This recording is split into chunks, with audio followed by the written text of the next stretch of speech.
와, 하루에 150만 원을 번다고. 안녕하세요. 네, 리딩 널스 인터뷰, 이제 간호사를 읽어드립니다 라는 주제로 저희가 처음으로 모신 분이 이제 미국 간호사 선생님인데요. 혹시 간단하게 자기소개 한 번만 해주실 수 있을까요?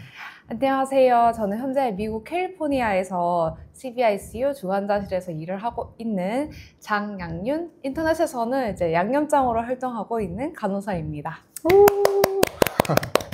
네, 그럼 미국 간호사가 되고 싶었던 이유가 혹시 있으세요? 그 당시에 저는 해외에서 일을 해보고 싶다. 국제봉사에 대해서 정말 관심이 많았었거든요. 근데 그때 당시에 미국 간호사를 이미 하고 계시는 분의 세미나를 듣게 됐어요. 네. 그래서 거기서 내가 미국 간호사가 돼서 일을 할 수도 있구나 라는 그런 빛을 보게 되었고 길을 보게 되었고 그 후로 좀 준비하게 됐던 것 같아요. 일단 그것도 있는데 사실은 좀 그 깊숙이 들어가다 보면 솔직해져야죠. 솔직히 왜 되고 싶었는지? 네, 솔직해져야죠. 근데 저는 아까도 말했듯이 일단은 외국에 나가고 싶다라는 꿈은 있었는데 간호사로서 제가 한 2년, 3년 이렇게 일을 해보니까 내 미래가 이렇게 되겠구나 라는 게 좀 보이잖아요. 그 당시에 사실은 다른 길이 좀 보이지 않았던 것 같아요. 수 선생님이 되겠구나 나중에는. 근데 나는 조금 더 큰 일을 해보고 싶어. 조금 더 큰 데서 한번 해보고 싶어 라는 좀 그런 야망이 있었던 것 같아요. 그래서 좀 미국 간호사에 대해서 좀 더 찾아보고 준비하게 됐던 것 같아요. 간호사의 하루 일과나 뭐 근무 스케줄 같은 게 어떻게 돼요? 일단 저는 일반 병동의 이제 중환자실에서 일을 하고 있거든요. 저는 데이만 하는 포지션이에요. 한국과 다르게 미국은 보통은 2교대로 이루어져 있고 픽스 스케줄이거든요. 내가 일을 지원할 때부터 데이로 근무할 건지 나이트로 근무할 건지 정하고 들어가는 시스템이에요. 저는 나이트를 좀 별로 좋아하지가 않아요. 저는 나이트를 별로 좋아하지 않아서 데이 픽스로 3일을 일하고 일주일 중에 3일을 일하고 그래서 보통은 아침 7시에 시작해서 7시 반까지는 인계 타임 있습니다. 그리고 나서 이제 환자를 보고 환자 케어하고 7시에 일과가 마치면 이제 7시 반까지는 인계를 끝나죠. 이제 7시 반에 이제 집을 가는 스케줄입니다. 와, 그러면 일주일에 딱 3일만 일하시는 거예요? 그렇죠. 와. 그러니까 일주일에 사실은 3일만 일하고 4일을 쉬는 날이 더 많은 스케줄이 너무 좋아요, 정말. 와, 너무 좋을 것 같은데? 네. 그러면 3일만 일하고 4일을 쉬어도 이제 월급이라든지 이런 것들이 뭐 다 보장이 되나요? 그럼요. 특히 간호사라는 직업은 미국에서 신뢰를 많이 받는 직업, 그리고 연봉이 높은 직업으로 되게 인기가 많아요. 36시간이 정규직, 풀타임으로 이제 적용이 되고요. 충분히 생활할 급여가 나옵니다. 와. 그러면 이제 궁금한데, 네. 이제 캘리포니아 일단 기준으로 네. 연봉이나 이런 복지 같은 것들이 좀 어떻게 되어 있는지? 너무 많아서 이거 설명할 수가 있을지 모르겠는데요. 일단 첫 번째는 당연히 급여고요. 근데 캘리포니아는 북캘리, 남캘리로 나눠져 있어요. 북쪽은 이제 샌프란시스코, 실리콘밸리 이쪽 지역을 말하고요. 그 남캘리는 이제 LA 지역인데 캘리포니아 중에서도 특히 북캘리가 시급이 좀 높은 편이에요. 기본적으로 최소 70에서 이제 거의 90 그 사이를 왔다 갔다 하고요. 신규도 뭐 거의 한 80불 평균을 이렇게 먹고 간다고 생각하시면 될 것 같아요. 그리고 나이트 디퍼런셜이라고 해서 나이트를 뛰는 분들한테는 더 이제 베네핏을 줘야죠. 근데 그것도 이제 좀 천차만별이긴 하지만 시간당 13불을 더 주는 것도 있고요. 아니면은 퍼센트를 이용해서 내 급여에서 13에서 뭐 18%를 더 주는 곳이 있어요. 그리고 이제 위켄드 피가 또 따로 있어요. 주말에. 근데 저희도 있나요? 한국도 있나요? 주말에 일하면? 네. 공휴일이나 이런 데서 일하면 그런 게 있긴 하죠. 좀 쉬는 날에 일하면. 저희는 주말에 일을 하면 무조건 또 돈을 더 주는 게 있고요. 그리고 당연히 이제 크리스마스나 크리스마스 뉴 이어 공휴일에는 1.5배 정도 더 주는 게 있습니다. 와, 그러면 하루에 진짜 최소 100만 원에서 뭐 많으면 150만 원까지도 벌 수 있다는 거 아니에요? 정말 그렇죠. 당연하죠. 와, 하루에 150만 원을 번다고요? 그럼요. 와. 두 번째는 약간 학비 지원이 있는 것 같아요. 첫 번째로는 내가 학교를 다니고 있으면 돈을 보상해주는 체계도 있고요. 아니면 병원 자체에서 장학금을 주기도 하고, 아니면 세미나를 보낼 때나 아니면은 그 BLS, ACLS 같은 그 자격증 있잖아요. 그런 걸 따게 돼도 이제 돈으로 제공해주거나 아니면 시급에서 자격증을 딸 때마다 올려주는 그런 와. 서비스가 있어요. 그런 되게 이런 뭔가 진짜 전문적이고 뭔가 이 보상이나 이런 그 전문성에 대한 대우가 굉장히 확실하네요. 그럼요. 네. 그리고 특히 그 병원과 연계되어 있는 학교를 갈 때는 더 좋은 것 같아요. 매니저나 디렉터한테 추천서를 받기도 좀 쉽고요. 그리고 이제 그렇게 지원해서 가는 경우에는 대부분의 학비가 이제 제공되기도 해요. 와. 네. 그리고 또 다른 경우는, 내가 병원에서 졸업할 때, 특히 CRNA 같은 경우에는요, 내가 졸업할 때 이 병원에서 2년에서 3년을 근무해주는 조건으로 들어가게 되면은 내가 뭐 대출을 받았던 학비를 뭐 면제해주거나 변제해주고 뭐 보상해주는 그런 시스템도 있습니다. 와, 한마디로 정리하면 미국이란 나라는 이제 간호사 되게 그 체계적으로 뭔가 이 전문성들이 좀 관리되고 있는 것 같고, 뭐 거기에 대한 이제 뭐 단계가 올라갈 때마다 뭐 보상이라든지 이런 것들이 확실하다고 이해하면 네, 될까요? 그렇습니다. 그리고 뭐 교육에 있어서는 끊임없이 지원을 해주는 것 같아요. 근무하시면서 한국이랑 좀 가장 큰 차이가 어떤 거라고 보세요? 일단 근무 환경의 차이, 문화라고 생각하면은 첫 번째로 살짝 여유로움인 것 같아요. 저희 한국에서는 정말 환자를 뭐 12명, 뭐 15명까지도 보잖아요. 액팅하면은 뭐 그 이상도 보는 걸로 알고 있어요. 그럴 때 카트를 달달달달 끌면서 진짜 바쁘게 일을 해도 아무도 뭐라고 하는 사람이 없고 너무 당연하게 생각하잖아요. 근데 미국에서는 그렇게 일을 하면은 되게 좀 안 좋게 봐요. 오히려. 네, 오히려. 왜냐면 너가 너무 서두르기 때문에 환자를 불안하게 하고 동료들까지도 도와줘야 돼? 무슨 일이 생겼나? 응급 상황이 생겼나? 이렇게 보는 거죠. 너무 일이 많은데 뭐 느긋하게 해라 이런 것까지는 아니지만 막 서둘러 보이게 막 빨리 해야 되고 빠른 게 잘하는 거다, 일을 잘하는 거다, 이런 인식은 확실히 없는 것 같아요. 네. 보통 환자를 몇 명 정도 보세요? 일단 캘리포니아는 법제화로 되어 있는 환자와 간호사의 레이쇼가 있거든요. 비율이 정해져 있기 때문에 일반 병동에서는 5명, 최대 5명이고요. 좀 텔레메트리 유닛이라고 해서 이제 심장을 24시간 전문적으로 보는 병동이 있는데요. 그쪽은 4명을 보고요. 중환자실은 2명. 그런데 중환자실에서는 저거 정말 놀랐던 게 있는데 간호사 2명 대 환자 1명을 보기도 해요. 와, 2대1? 네, 간호사가 야. 2명이고 환자가 1명입니다. 대단하죠. 이게 환자가 각 지금 이제 중요한 OP를 끝나고 왔다거나 아니면 이 환자가 정말 중요한 뭐 기계를 가지고 있다거나 너무 중할 때는 간호사 2명이 환자 1명을 보기도 합니다. 그리고 저희 병동만의 약간 그런 것도 있는데 완전한 룰까지는 아니지만 제가 중환자실에서 2명을 환자를 보거든요. 2명의 인투베이션을 가진 환자를 안 보게 해요. 네. 환자 1명이 인투베이션을 가지고 이렇게 삽입이 되어 있다고 하면은 다른 환자는 그렇게 중하지 않은 환자를 줍니다. 그렇게 되게 밸런스를 맞춰서 주는 것 같아요. 와, 진짜 뭐 한국에서는 이제 많으면 뭐 10명 이상도 보고 뭐 진짜 액팅 같은 경우에는 진짜 한 20명까지도 저도 실제로 그렇게 했던 경험이 있는데 병동 기준으로 5명이고 중환자실은 약 2명 정도. 2명. 와, 좋습니다. 그러면 이제 그래도 이제 미국에서 일하시면서 좀 겪었던 고충 같은 것들도 있으실 것 같은데. 고충이라고 하면은 사실 영어가 아닐까 싶어요. 영어가 아닐까 싶어요. 저도 영어를 되게 잘 하지 못하는 상태로 미국에 가서 되게 부딪히면서 배웠던 기억이 있거든요. 처음에 제가 좀 에피소드를 말하자면 저도 정말 나름 노력해서 나름 대본을 짜서 닥터한테 연락을 했음에도 불구하고 이 닥터가 미안한데 너가 못 알아들은 것 같아서 다른 차진원수 좀 바꿔줄래? 저한테 이러는 거예요. 그래서 마음이 아팠지만 근데 또 환자를 위해서 그게 맞다고 생각했어요. 사실 진짜 못 들은 게 맞거든요. 그래서 그때 차진원수한테 미안한데 이 전화 좀 받아줘 라고 하고 이제 그때 모면했던 것도 있고요.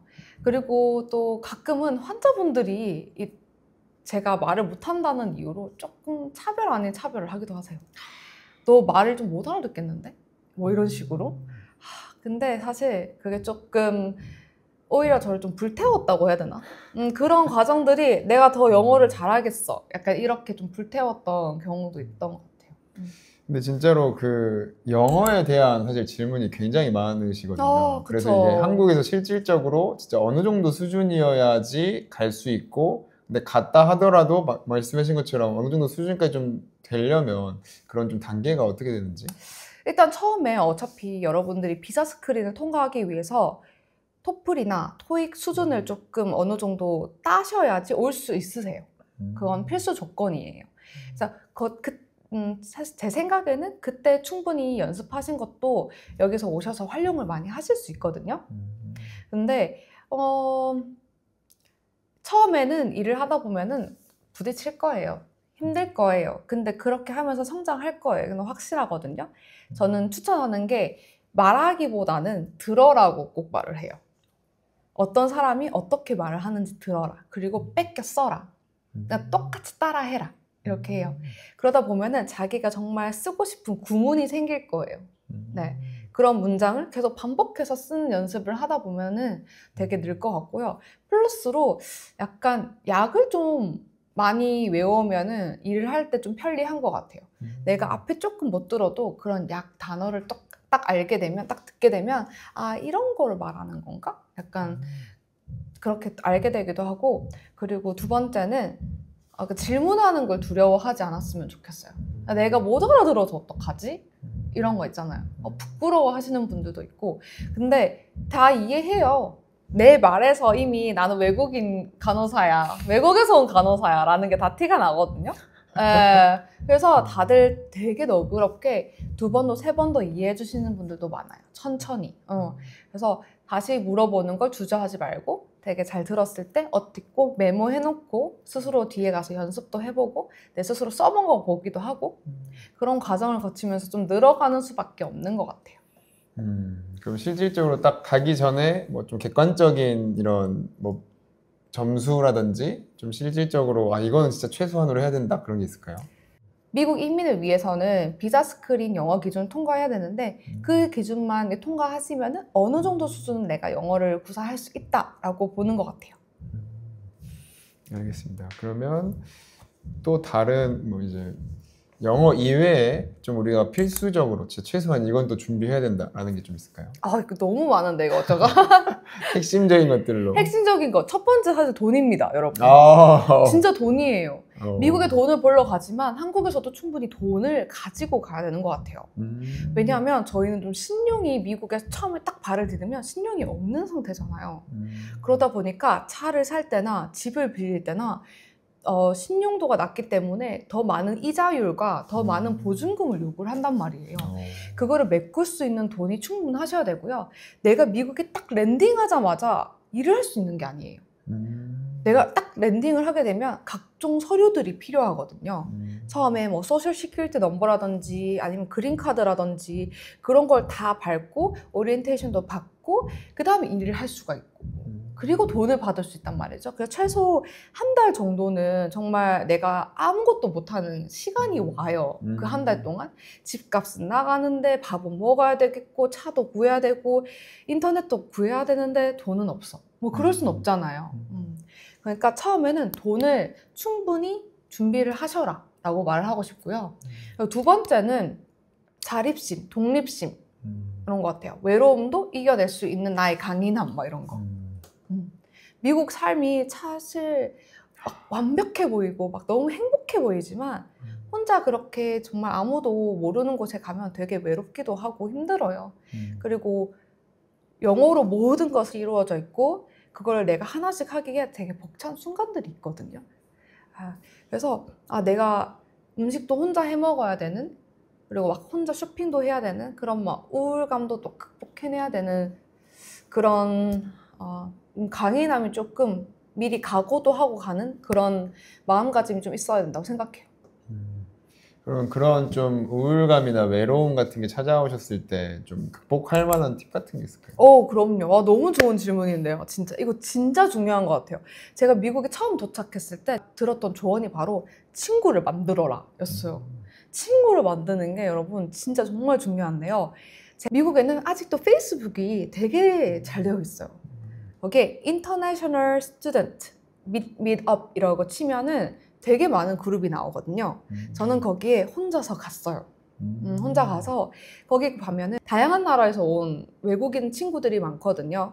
근데 그분들도 사실은 완벽하게 영어를 구사하진 못해요.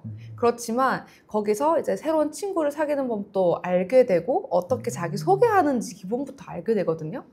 그런 과정을 통해서 좀 친구를 어떻게 사귀는지 알게 되는 것 같고, 또 미트업이라고 하는 어플리케이션이 있어요. 거기 가면은 같이 쓰레기를 주우면서 친구를 만드는 모임도 있고, 뭐 산책하는 모임 아니면 페인팅해서 친구들을 사귈 수도 있고, 또 제가 좀 추천하는 거는 K-팝에 관련된 그 모임도 있거든요. 거기 가는 것도 추천드려요.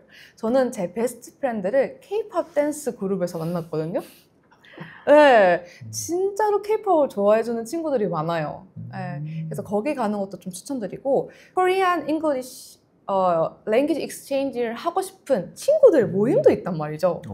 그런 걸 또 활용해서 친구를 만드는 것도 추천드립니다. 그럼 이제 미국 가실 때 이제 개인이 좀 준비해 가는 케이스가 있고 이제 에이전시 통해서 가는 경우가 있는데, 네. 뭐 두 개의 차이점이나 팁 같은 거 좀 있을까요? 다이렉트로 내가 병원에서 취업 비자를 받아서 취업 영주권을 받아서 가는 경우가 있고요. 아니면 에이전시를 통해서 병원과 컨택하고 취업하는 경우 두 가지가 있는 것 같아요. 일단은 에이전시에 대해서 좀 더 먼저 말씀을 드릴게요. 왜냐하면 요즘은 에이전시를 통해서 가는 분들이 조금 더 많거든요. 그래서 에이전시는 고르는 팁. 일단 첫 번째는 제 마음가짐이 완벽한 에이전시는 없다.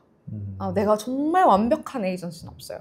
예를 들면 난 뉴욕도 가고 싶은데 정말 좋은 시급으로 가고 싶고, 그런데 정말 복지는 정말 좋았으면 좋겠고 계약 기간은 정말 짧았으면 좋겠어. 약간 이런 원하는 것들이 사실 좀 많은데 그거를 다 사실 충족시켜주는 곳들이 잘 없어요. 그래서 내가 요거는 포기하더라도 요거는 꼭 조건이 충족되는 에이전시였으면 좋겠어. 뭐 이런 거는 내 스스로 알고 결정을 하셔야 될 것 같아요. 그래서 저는 첫 번째로는 계약 기간이 조금 짧은 거를 가지고 가셔라. 계약 기간 짧은 것이 조금 좋다라고 말씀을 드리고 있고요. 에이전시 간호사임에도 불구하고 충분히 복지가 주어지는지인데요. 예를 들면 1년, 2년이 지났을 때 내 연봉이 그만큼 오르고 401k라고 하는 은퇴연금도 주어지고 충분히 휴가도 주어지는지, 그리고 의료보험까지도 주는지 등등등. 그리고 세 번째는 에이전시 비용입니다. 에이전시 비용이 사실 만만치가 않아요. 근데 무료인 것도 있는데 막 3천만 원까지 요구를 하기도 하거든요. 3천만? 네, 근데 그게 또 점점 늘어나기도 해요. 그래서 그런 것도 잘 고려를 하셔야 되고요. 그리고 가실 지역, 내가 좀 도시도 괜찮은지 시골도 좋은지 뭐 그런 것도 현명하게 고르셔야 될 것 같고, 그리고 그 부수적으로 다양하게 에이전시에서 영어 수업이나 영어 자격증, 공인 영어 인증 시험 같은 걸 지원을 해주는지, 비행기 값은 지원해주는지, 초기 정착 비용을 지원해주는지 이런 것까지도 잘 따져보면서 고르셔야 될 것 같아요. 그럼 미국 간호사의 이제 가장 큰 장점과 또 반대로 또 가장 큰 단점 혹시 있을까요? 가장 큰 장점, 장점이 너무 많은데 이거 어떡하죠? 진짜 이것만은 내가 한두 개 정도. 한두 개 정도. 일단은 급여를 그렇게 말씀드릴 것 같아요. 네, 급여와 그만큼 내가 쉴 수 있는 그 휴가 시간. 휴가 시간이 가장 중요한 것 같아요. 또 캘리포니아에는 쉬는 시간이 법제화되어 있기도 하거든요. 30분의 무급 쉬는 시간, 45분의 유급 쉬는 시간이 존재를 해요. 그래서 12시간 반 정도를 있게 되는데 그 중에서 1시간 15분을 내가 정당하게 쉴 수가 있는 거죠. 그러면 그때는 안 쉬면 오히려 문제가 되는 거예요? 그렇죠. 그때 쉬지를 않으면 돈으로 줘야 되기 때문에 꼭 쉬어야 되고요. 그리고 항상 저희는 브레이크 널스라고 하는 게 존재를 해요. 그 브레이크 널스는 뭘 하는 사람이냐면 저희는 환자 비율이 너무 명확하게 정해져 있기 때문에 간호사가 예를 들면 10명이 필요하다라고 했을 때 추가적으로 한두 명을 더 항상 병동에 이제 준비를 해줬습니다. 함께 일을 합니다. 그래서 그분들이 병동을 돌아다니면서 더 필요한 이제 조금 더 도움이 필요한 간호사들을 항상 뒤에서 서포트를 해주고요. 제가 1시간 15분 동안 쉬는 시간을 가질 때 그때 제 환자를 다 돌봐줍니다. 환자 퇴원을 해주기도 하고요. 약을 돌려주거나 아니면 슈가 체크를 하거나 제가 그 30분 사이에 필요한 것들을 다 해주는 역할을 하죠. 그러니까 제가 좀 들어보면서 미국 간호사의 가장 큰 장점은 뭔가 간호사가 정말 간호에 좀 집중할 수 있게끔 많은 서포트가 좀 있는 걸로 좀 보이긴 하네요. 네. 사실 좀 쪽팔리는 게 좀 많아요. 한국 간호사들은 뭐 ABG도 자기 스스로 한 적도 있다. 체열은 당연히 너무 잘하고 IB도 너무 잘하고 막 되게 능력자들이잖아요. 제가 미국에서 와서 외국에 이제 계속 경력을 쌓으면서 그런 기술들이 다 없어진다고 해야 되나요? 그러니까 체열은 체열 해주시는 분 따로 계시고 ABG 하시는 분도 따로 계시고 벤트 만지는 이제 레스피레이터리 테라피스트가 따로 있고 네뷸라이저도 내가 준 적이 없고 뭐 EKG 아니면은 뭐 초음파 등등등 당연히 내가 안 하다 보니까 그런 기술들이 점점 멀어지는 것 같아요. 그러니까 한마디로 진짜 핵심적인 간호만 하게끔 하는군요, 미국. 네, 그렇죠. 저는 진짜 그래서 정말 한국의 무적 진짜 간호사들, 정말 멋있는 간호사들이 미국에 오면은 정말 날개를 펼칠 거라고 생각해요. 알겠습니다. 그러면 뭐 단점 한 가지만 뽑아주실 수 있을까요? 단점은 사실 영어 아닐까요? 어떻게 말해 뭐해. 이거 커뮤니케이션이 어떡하지? 힘드니까. 그렇죠. 근데 그거 말고 사실 다른 단점이라고 생각해보면 여러분들이 상상하지 못했던 그런 환자들을 만나보시게 될 것 같아요. 한국에 진상하지만 미국에는 그걸 넘는 진상들도 많답니다. 어쩔 수 없이 노숙자와 마약 하시는 분들의 비중이 되게 높아요. 그리고 이제 알코올 중독자 분들도 그 비율이 되게 높기 때문에 그런 환자들을 좀 더 자연스럽게 더 많이 보게 되고요. 그래서 이런 분들을 어떻게 대처를 해야 되지? 되게 처음엔 힘들 수 있을 것 같아요. 그리고 안타깝게도 이제 의료보험이나 이제 다양한 이유로 그분들은 만약에 상처가 생기거나 아니면 어떤 질병이 있었을 때 끝까지 이제 미뤘다가 오시는 분들도 꽤 계세요. 그래서 네, 그렇죠. 그러다 보니까 증상이 되게 초반에 왔으면 빨리 끝냈을 수도 있는데 막 결국에는 그 운두가 정말 너무 심해져서 오는 거죠. 그냥 보는 간호사 입장에서는 새로운 케이스를 되게 많이 볼 수 있어요. 네, 그게 처음에는 좀 힘들 수 있습니다. 네, 그럼 앞으로 이제 간호사로서의 이제 뭐 커리어라든지 이런 미션 같은 것들이 좀 있으시나요? 저는 사실 꿈도 많고 하고 싶은 것도 많은 사람인데요. 일단 지금으로서 가장 즐거운 일은 이제 미국 간호사에 대한 릴스도 만들면서 미국 간호사가 되고 싶은 분들을 위해서 이렇게 상담도 좀 많이 해주고 강연도 많이 해보고 뭐 그러는 게 일단 첫 번째 목표인 것 같아요. 그리고 뭐 두 번째 꿈이 있다면 요즘에 좀 미국에서도 에스테틱이 되게 열풍이에요. 또 한국 스타일의 이제 미용을 좀 바라시는 분들의 수요가 되게 많아졌거든요. 그래서 저도 그쪽으로도 한번 공부도 해보고 실제로 일을 해보지 않을까 생각도 들고요. 지금 있는 중환자실에 아직 신규예요, 저도. 이번에 저도 중환자실에서 일을 해보고 싶은 큰 꿈을 가지고 1년 전에 이제 새로운 곳에 이제 입사를 해서 이제 배워나가고 있는 중이거든요. 거기서도 이제 더 배우고 환자 케어에도 집중하지 않을까 싶습니다. 그럼 이제 뭐 미국 간호사를 꿈꾸는 분들에게 해주고 싶은 말씀? 미국 간호사가 되기로 마음먹으셨으면 됩니다. 될 거고 될 수 있어요. 너무너무 가능합니다. 내가 영어를 못해도 그 어느 정도 수준만 채워서 오시면 되고요. 그리고 뭐 내가 학점이 좋지 않아도 될 수 있는 게 또 미국 간호사거든요. 그러니까 의심하지 마시고 미국 간호사가 꿈이라면 꼭 준비하셔서 오셨으면 좋겠어요. 근데 진짜 오늘 제가 들으면서 미국이란 나라는 어쨌든 간호사가 정말 간호에만 좀 집중할 수 있게끔 뭐 연봉부터 시작해서 뭐 복지, 뭐 교육, 전문성 이런 것들이 굉장히 좀 체계적으로 정리가 돼 있다는 걸 느끼면서 진짜 저도 가고 싶다라는 생각이 들 정도인데 오늘 너무 말씀 잘 들었습니다. 정말 좋은 시간 보냈고요. 미국 간호사에 관련해서 이제 질문 있으시면 언제든지 DM이나 질문 주시고요. 저는 언제든지 환영합니다. 그리고 저도 많이 사랑해 주시고 널픽과 이제 리딩 노트 많이 사랑해 주세요. 감사합니다. 네, 그럼 마치겠습니다. 네. 안녕.